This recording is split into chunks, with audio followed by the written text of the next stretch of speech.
Hi there, I'm Jennifer Stacy. I'm Jennifer Sailor Stacy. My mother's Ada Monroe Sailor, and it is with pride and great pleasure to be here, having shared authority and doing this important work to tell the more authentic stories.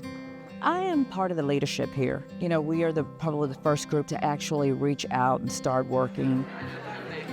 My name is Ramona Chapman. My grandparents, Spotswood Jones and Stella Jones, lived on this estate. They had a son, Harry Jones, who's my grandfather. And that's how I became connected to Highland. Yeah, I'm very excited, and I'm seeing a lot of new folks and returning people who I'm happy to see, who've been coming for the past 3 years. I mean, it keeps growing, which is the exciting thing to see. Just every year getting bigger and bigger, more descendants coming, just more community engagement.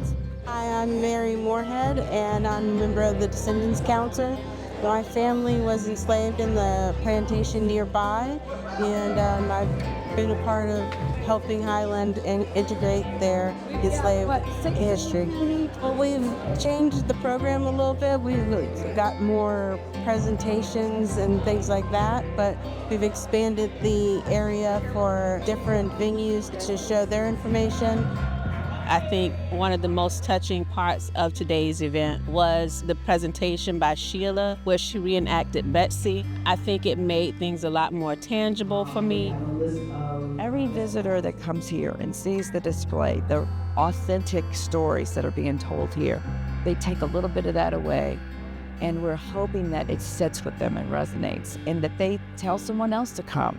That's really meaningful to me, that I think what we're doing is benefiting the community, benefiting Highland, benefiting Virginia. The work that we're doing is growing, and it's having an impact, not only locally, but statewide and national, and that's very exciting to me.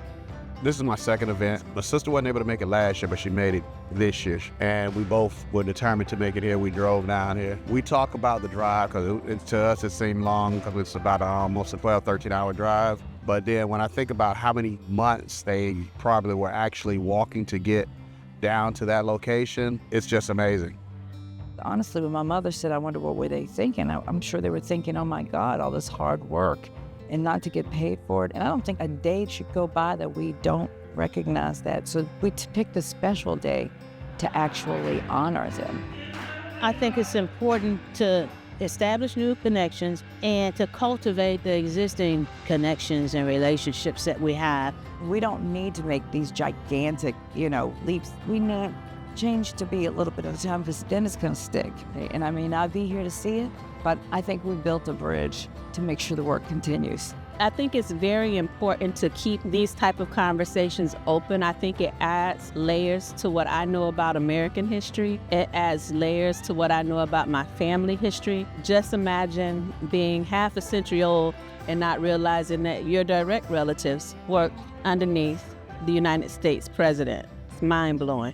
So I celebrate the work that they do here, and I hope that it continues for many, many, many years to come.